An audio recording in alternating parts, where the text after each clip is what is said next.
जय जय श्री सीताराम जी। दोस्तों जय जय हनुमान जी, जय माता दी। आगे हम देखते हैं श्री कली हनुवाणी में चंद्रा और उसके पति का उस चिकित्सक पर पूरा भरोसा था, परंतु वह चिकित्सक यह भली भांति जानता था कि वह जो कुछ भी कर रहा था उसका बच्चे के सिर में लगी गहरी चोट से कोई प्रभाव नहीं होने वाला था। चंद्रा ने जलपात्र अपने पति को थमा दिया जो चिकित्सक के पास ही बैठा था। वह वापस रसोई में लौट आई। भयावह सन्नाटे को पसरने से रोकने के लिए उसने ऐसा बनावटी माहौल बनाने की चेष्टा की कि सब कुछ ठीक ठाक था। पहले तो उसने रसोई के बर्तनों को इधर उधर किया और उसके पश्चात पहले से ही धुले बर्तनों को धोना शुरू कर दिया। अपनी इस कल्पना में वास्तविकता का छौंका डालने की चेष्टा में उसने सब्जी को 3 अलग अलग प्यालियों में परोसा। उसकी कल्पना में वह एक साधारण दोपहर थी और भोजन का समय हो गया था और उसके परिवार के सभी 3 जन भोजन करने वाले थे।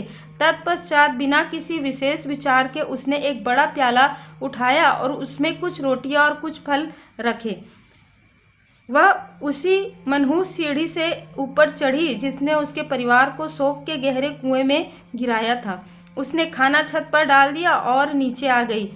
जब वह ये सब कर रही थी तो उसके मस्तिष्क में कोई विशेष धर्म कर्म का विचार नहीं था।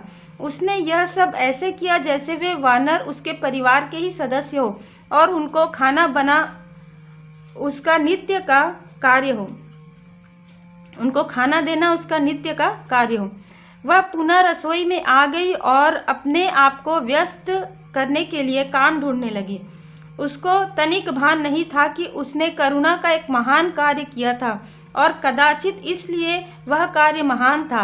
वानरों को खाना डालने का एक छोटा सा कार्य इतना बड़ा था कि पूरे ब्रह्मांड में हलचल मच गई थी और वह हलचल सभी देवों को और देवियों ने अनुभव की थी। चिरंजीवी श्री हनुमान जी उस समय एक जंगल में ध्यान कर रहे थे। वे उठे और समय के देवता काल से उन्होंने पूछा, हे काल, क्या आपने भी यह अनुभव किया? किसी मानव की आत्मा देवत्व को प्राप्त हुई है। मुझे बताओ वह कौन साधु है जिसकी तपस्या फलित हुई है। उसका नाम चंद्रा है, काल ने उत्तर दिया, और वह एक साधारण गृहिणी है और उसने काम केवल इतना किया है कि अपनी छत पर शरण लिए हुए भूखे वानरों के लिए खाना डाला है। तो फिर वे साधारण वानर नहीं होंगे, कदाचित वे मेरे विशेष शिष्यों अर्थात मातंगों के वानर होंगे। श्री हनुमान जी बोले। काल बोले, नहीं, जिस किसान की पत्नी की मैं बात कर रहा हूँ उसका मातंगों से कोई लेना देना नहीं है। क्षमा करना श्री हनुमान जी, परंतु उसने तो कुछ किया है, उसमें कुछ भी असाधारण नहीं है। आप स्वयं ही देख लो। श्री हनुमान जी समय में पीछे गए और चंद्रा के घर पर जो कुछ भी दृश्य घटित हुए थे उनको स्वयं देखा। वे वानर साधारण ही थे, परंतु चंद्रा द्वारा किए गए कर्म असाधारण और दिव्य थे। उसने वानरों को मात्र इसलिए अपना परिवार माना था कि वे उसकी छत पर शरण लिए हुए थे। उसकी करुणा में इस बात ने भी छेद नहीं किया था कि उन वानरों ने उसको जीवन के सबसे बड़े दुख में डाल दिया था।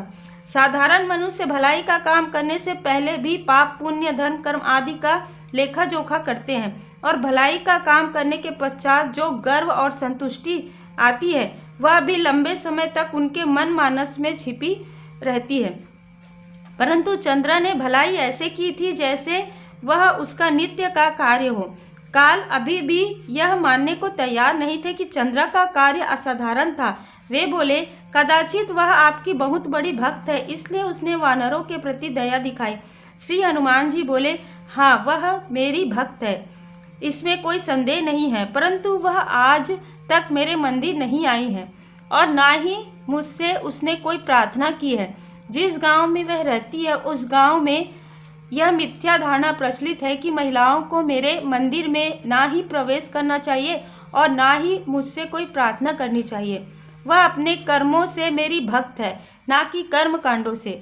जब वह वानरों को खाना दे रही थी तब भी उसके मन मानस में मेरा चित्र नहीं उभरा था।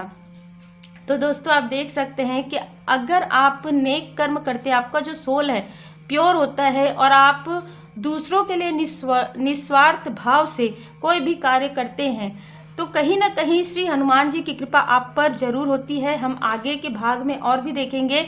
बहुत ही खूबसूरत ये जो अध्याय है इसका हम श्रवण और पठन करेंगे। तो आप सब अपना ख्याल रखिए, अपने परिवार के साथ बहुत ही खुश रहिए। श्री हनुमान जी बाबा जी की कृपा आप पर और आपके परिवार पर सदा बनी रहे। जय जय श्री सीताराम जी, जय जय हनुमान जी, जय माता दी।